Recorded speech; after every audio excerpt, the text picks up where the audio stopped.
Chers amis, chers abonnés, bien le bonjour ou bien le bonsoir. Aujourd'hui, un thème psychophilosophique. À quel degré sommes-nous, nous les êtres humains, devenus des objets? Objets entre guillemets, voire objets sans guillemets. D'où m'est provenue une réflexion pareille.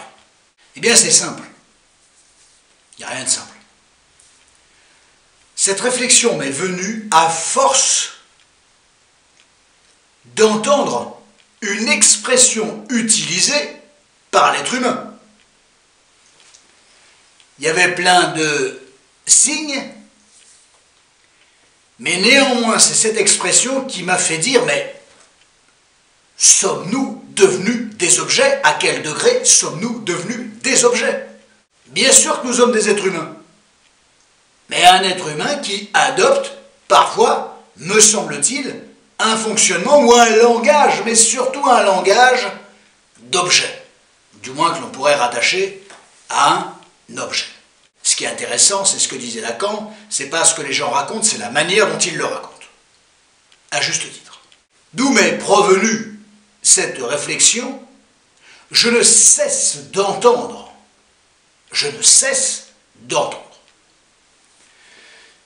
les gens parler et entendre une expression absolument récurrente qui a pris sa place petit à petit et qui maintenant est usuellement utilisée. Mais tout usuellement utilisée, c'est vous, la signification, le symbole qu'elle présente. Rien de plus parlant que des exemples. On est allé à tel endroit, c'était super sympa, une personne parle avec une autre, hein, on est d'accord. Contexte. Une personne parle avec une autre, on est allé à tel endroit, c'était super sympa, puis à un moment donné on était un peu fatigué, on s'est posé à tel endroit. Il m'arrive également d'entendre partout et nulle part. Mais nulle part est forcément quelque part, puisqu'on entend quelque chose et que la personne qui s'exprime à un endroit n'est pas nulle part, elle est quelque part. Je me suis promené dans les rues de Paris, c'était super sympa, il faisait beau, je me suis posé à la brasserie X ou Y.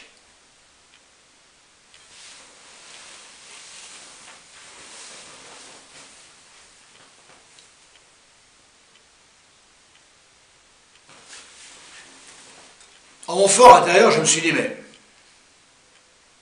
comment se fait-il que l'être humain utilise ces derniers temps, ça fait pas de nombreuses années, c'est ces derniers temps, comment se fait-il que l'être humain utilise cette expression? On se pose, je vais me poser, je me suis posé. Et d'ailleurs, qu'est-ce qu'on pose? Ben, un objet. Donc l'être humain commence à parler de lui comme s'il était un objet. Un objet, on le pose. Si l'être humain commence à adopter un langage, certes symbolique, ça ne m'échappe pas. Néanmoins, le symbolisme étant tellement significatif que c'est quand même difficile de ne pas le voir. L'être humain parle de lui en utilisant les mêmes mots, les mêmes appellations que celles qu'il est susceptible d'utiliser concernant un objet. À quel degré? À quel degré? À quel degré sommes-nous devenus des objets? Ou se voit-on comme étant un objet? Peut-on parler potentiellement aussi dans cette expression « on s'est posé » au sens de faire une pause? P-A-U-S-E. Une pause. Faire une pause. On se fait une pause. C'est pas la même chose que on se pose. C'est pas du tout la même formulation. C'est pour ça que ça m'interpelle et je pense que c'est pas du tout ce cas de figure-là. On est bien au sens de poser. Et croyez-moi, ce discours est absolument récurrent. Récurrent. Au sens symbolique du terme. Et bien sûr qu'on peut ne pas faire attention à la manière dont l'être humain parle de lui. On peut ne pas faire attention, mais on peut y faire attention. Et si on y fait attention, on peut s'apercevoir que c'est extrêmement significatif. La manière dont on parle de soi est extrêmement significative. Je poursuis mon raisonnement avec vous. L'être humain, vous savez très bien qu'au sens économique, l'être humain est un objet de consommation. Il consomme. Il est un objet de consommation. On l'appelle comme ça. J'entends consommation si vous voulez, j'entends objet. On le sait, l'être humain fonctionne particulièrement avec ce mécanisme de l'identification. L'identification consiste à devenir semblable à un objet partiel ou total. C'est la définition de l'identification. L'identification à quoi? L'identification à ce qu'on appelle l'objet, ce que Freud appelait l'identification à l'objet. Alors bien sûr, à l'époque, n'est-ce pas, il n'était pas question de s'identifier à un objet, il était question de s'identifier à une personne. L'être humain s'identifie, et notamment la mère et le père. Donc on est doté de ce mécanisme psychique d'identification. À quel degré, étant doté de ce mécanisme, on est capable de s'identifier à des objets, à la fonction des objets? C'est une question à ne pas négliger. Elle n'est pas saugrenue, pas plus qu'une autre. On court tellement derrière, l'être humain court tellement derrière l'objet à des fins de satisfaction aujourd'hui. L'objet, c'est la béquille de l'être humain.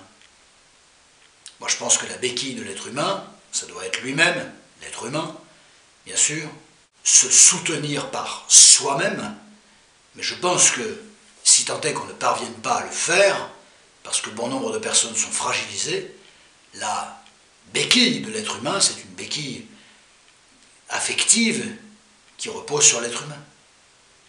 Or, beaucoup de gens, au jour d'aujourd'hui, reposent plus leur existence sur l'objet que sur la béquille que pourrait être l'être humain. J'en veux pour preuve. Quand vous dites, mais non, c'est impossible, l'être humain ne peut pas s'identifier à l'objet. Mais néanmoins, cet être humain qui normalement ne peut pas s'identifier à l'objet, ça paraît inconvenant, saugrenu, incongru. Qu'est-ce qu'il est capable de dire l'être humain quand il parle de lui? Quand il a eu un petit moment de déperdition. J'ai eu un bug. Mon cerveau a bugué. C'est pas s'identifier à un objet, ça. C'est pas un langage informatisé de l'être humain, ça. Bien sûr que non. Un être humain un tantinet fatigué, dont la mémoire est un tantinet elle-même mise à rude épreuve, dira « Mon disque dur est saturé. Combien de fois j'ai pu l'entendre ?» C'est pas une identification à l'objet, ça. C'est pas un discours que l'on tient normalement sur un objet. L'ordinateur, vous savez la place que ça a pris dans les foyers. Il faut recharger les batteries. Pars en vacances, ça va te faire du bien. Il faut recharger les batteries.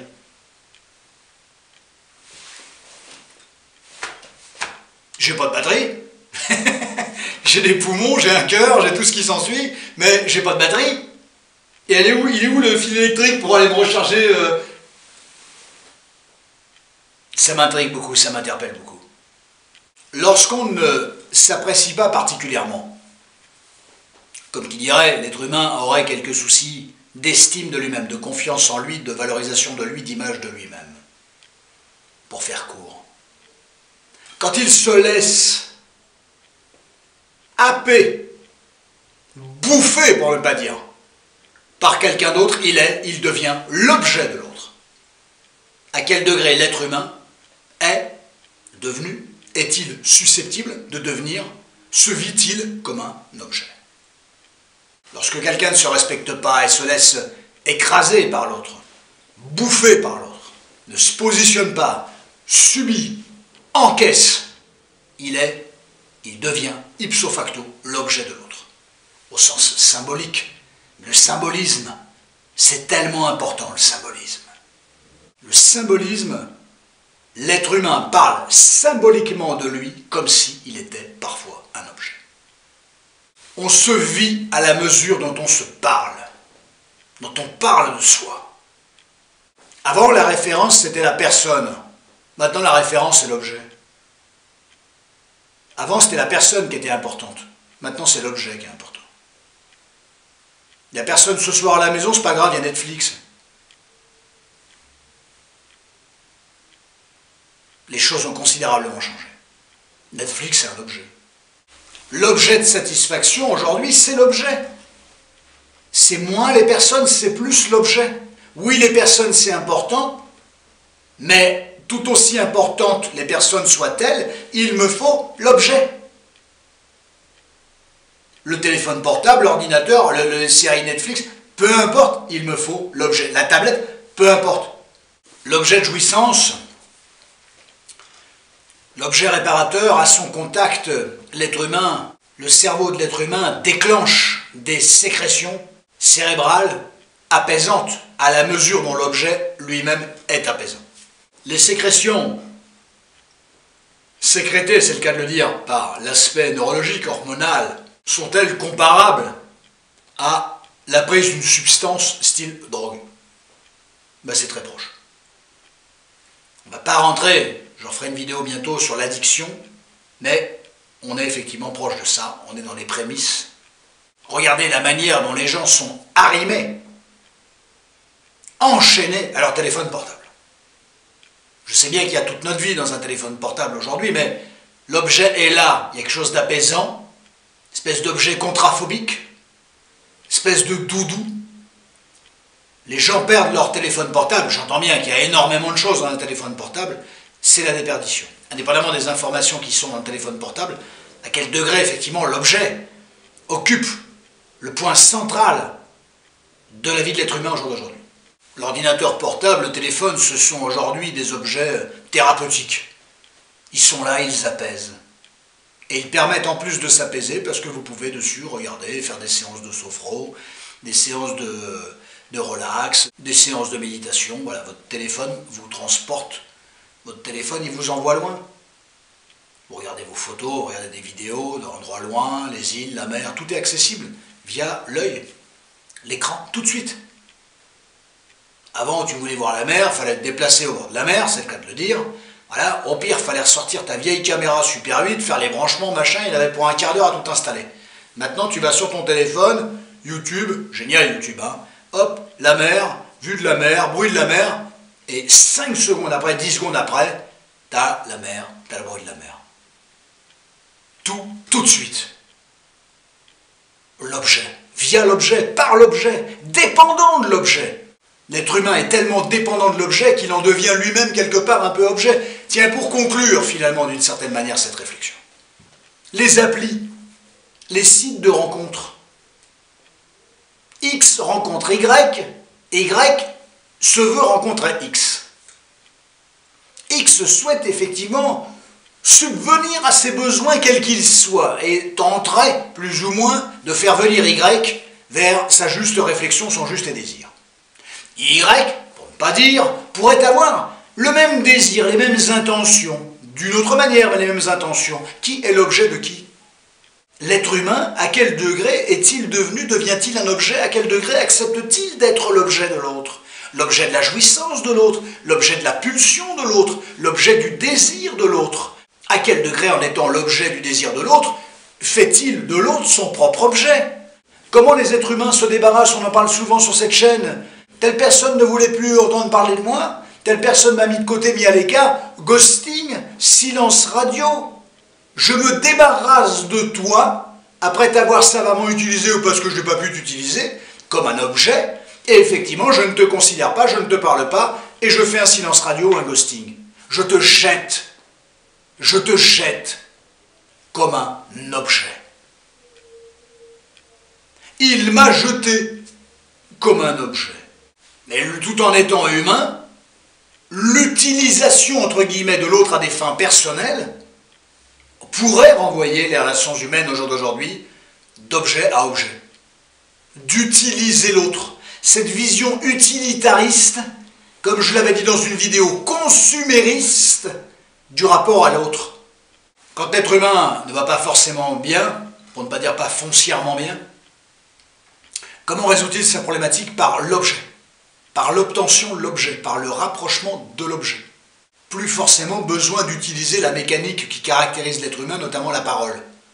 L'objet permet le confort. Et ça, allègrement, permet de s'émanciper de la parole. Et permet de s'émanciper de qu'est-ce qui se passe, comment ça marche. Il me faut l'objet. L'objet évite, c'est le drame de l'être humain, l'objet évite d'avoir à se positionner par la parole, à s'engager par la parole, et l'objet évite également de se poser un certain nombre de questions sur soi et sur son mal-être, la présence de l'objet.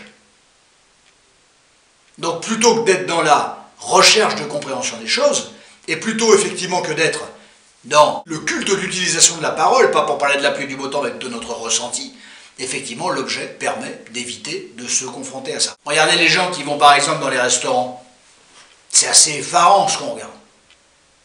Le mec entre deux bouchées est avec son téléphone portable, la nana entre deux bouchées est avec son téléphone portable. Ils ne se parlent pas. Les gens ne se parlent plus, les personnes ne se parlent plus, les êtres humains ne se parlent plus. Un être humain qui ne sait plus parler de lui, quelque part, d'une certaine manière, a tendance, sans se rendre compte, à se déshumaniser. Il fait passer autre chose. Des emojis, des smileys, des photos, une vidéo. Au nom de quoi ces éléments-là parlent plus, traduisent plus ce que serait susceptible de dire un être humain quand il va s'exprimer sur ses besoins et ses ressentis. On s'en éloigne considérablement. C'est le visuel au niveau pulsionnel, la pulsion scopique, qui a pris nettement plus la place que la pulsion labiale, la parole. Les êtres humains aujourd'hui ont des relations histoire sans parole. Alors que c'est le fondement même de l'être humain. À quel degré sommes-nous devenus des objets? Regardez la manière dont les gens malheureusement se maltraitent, pour ne pas dire dans la société. On n'est pas dans un rapport très humanisé. Mes intérêts prévalent sur l'autre. L'autre m'empêche d'ailleurs d'acheminer mon juste chemin comme je le souhaiterais. C'est extrêmement significatif. Bien sûr, l'être humain ne s'assimile pas à un objet, mais dans sa façon de parler symboliquement de lui, et dans sa façon parfois de fonctionner, mécanique, on peut se demander à quel degré, effectivement, quelque part, il est déshumanisé. Il n'y a pas de coaching, il n'y a pas d'avis, juste un énorme constat, grandiloquent. Il n'y a pas de conseil, il n'y a pas de tout ça, une réflexion. Je voulais qu'on l'ait ensemble. À quel degré on se déshumanise? Et ça serait la pire des choses. Et essayons dans cette société d'avancer, si tant est que ce soit encore possible, ensemble, en se soutenant, en s'épaulant, en avançant ensemble, en s'accompagnant, en tant que faire se peut, indépendamment de l'objet. Il y a de très nombreuses années, il n'y avait pas, je ne dis pas que la société était meilleure, c'était différent, c'était pas comparable. L'être humain, vous le savez, a la fâcheuse tendance à comparer ce qui n'est pas comparable. Mais on se passait de l'objet. Et on utilisait le plus bel objet, la parole. Oui, la parole, c'est le plus bel objet. Oui, la parole est un objet. Oui, la parole est un support. Je discute souvent avec les gens qui me disent « Il me faut un support, il faut que j'écrive sur papier pour savoir ce que j'ai à dire. » T'as pas besoin. Ton support, c'est ta parole. Si tu sais ce que tu as à dire, tu le dis. C'est le plus beau des supports. Avançons ensemble. Indépendamment de l'objet. Ou à côté de l'objet. N'oublions pas ce qui nous unit. L'objet, lui, il n'a pas le sentiment. Il n'a pas l'affectivité. Nous, on l'a. Il n'est pas question d'en faire trop. Mais servons-nous de ce qui représente l'essence et caractérise l'être humain. La parole et l'affectivité. Et ces affectivités doivent être échangées en tant que faire se peut. Sinon, c'est l'utilisation de l'autre comme un objet. Et n'oubliez pas que quand vous utilisez quelqu'un comme un objet, vous pouvez être vous-même le fruit d'être l'objet de l'autre. Et tout ça n'est pas toujours conscient. Il n'y aura pas de vidéo la semaine prochaine. On fait un petit break de 15 jours. Prenez tous un immensissime soin de vous. À très bientôt.